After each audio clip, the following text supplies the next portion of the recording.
Hi, it's Jill Justice with Island Girl Eats, and you're back in my kitchen here on the big island of Hawaii. Today I'm going to spend a couple minutes with you talking about how to make a stock. And you may ask yourself, why bother making a stock? I have three good reasons for you. Number one, it helps you use leftover vegetables and meat bones. It also makes many of your food items much tastier when you make them, and we'll talk about that in a second. And finally, and the most compelling reason is, it's the next section in the book we're discussing, which is The Professional Chef from the Culinary Institute of America. Now, a quick definition. What's the difference between a stock and a broth? That's something I learned right away in my chapter. A stock is a liquid that is made from meat bones and other vegetables, whereas a broth is made purely from different types of meat. So there's a big difference between stocks and broths. Today, again, we're going to do white stock with chicken. Go. So for today's chicken stock, let's review the few things that we need to get going. First, we need some form of a stock pot that's taller than it is wide, and that will give you plenty of volume to work with.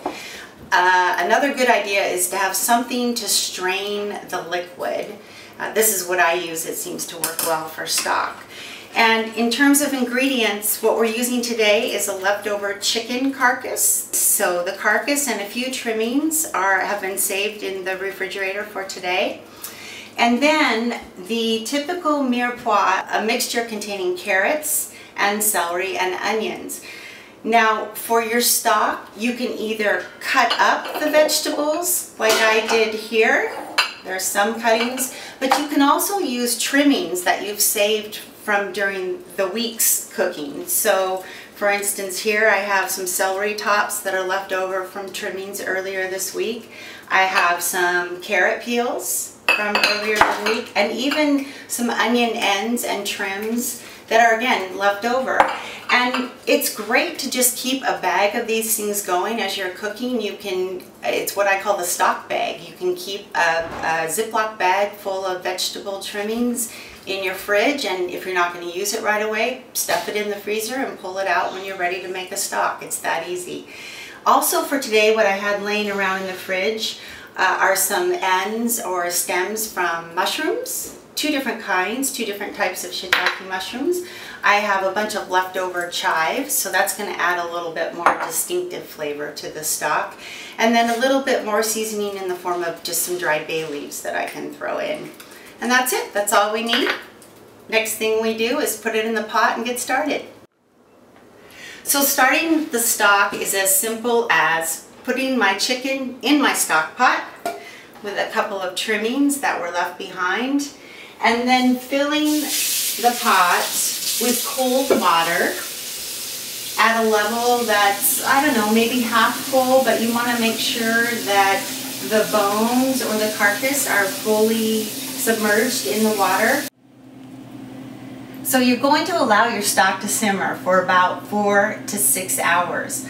And all the while, during the period of simmering, you want to go ahead and skim off the top. And then about halfway through the cooking period, it's time to add whatever veggies or mirepoix that you've set aside. About 45 minutes to an hour before you're ready to call it quits and end the simmering is when you want to add any source of spice or flavoring to the stock.